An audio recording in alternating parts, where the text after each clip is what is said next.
5 reasons it is hard to know ourselves.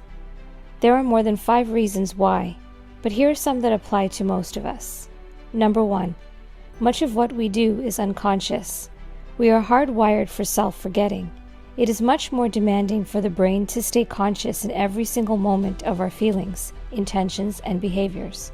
In other words, it is a lot easier to go into autopilot. So that is what we all do, for half of our lives, according to one recent study. Number 2. We are driven by our baser impulses. Related to the first point, we are dictated to by crude desires to be comfortable and to feel pleasure, and, crucial to self-knowledge, we avoid looking at anything about ourselves that is vaguely unflattering. We would rather not go there.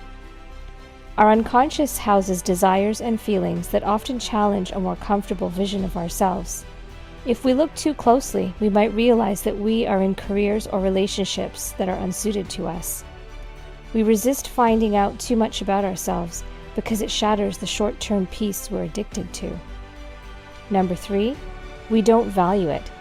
As a culture, we are far more interested in success and advancement than introspection. In truth, success demands introspection. However, people can and often do get there in other ways. It is how they end up feeling empty despite their accomplishments. The internal hunger can never be satisfied when we make life all about advancement. Number 4, we identify with our thoughts. We identify so much with our thoughts. Of course, we are not our thoughts. It is more accurate to say that we are the sum of our mind, body, and feelings.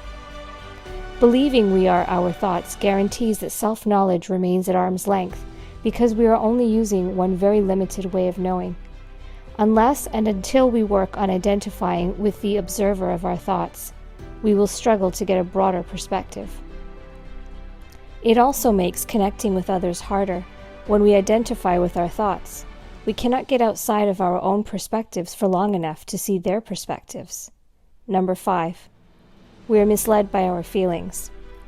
In addition to paying too much attention to our thoughts, we are too obsessed with studying our feelings as well. That is, if we aren't denying them. Consider what the world would be like if people's feelings were the only thing that determined their behavior. Consider also the implications of people only acting with rational thought. There needs to be a balance of the two, combining emotion and logic when deciding how to behave. Self-knowledge demands us to develop a healthy suspicion of our feelings and approaching things with a fresh mind. It means becoming much better at quickly realizing when we might be wrong and not digging in our heels. When this happens, the egoic self takes over. This is not the real you.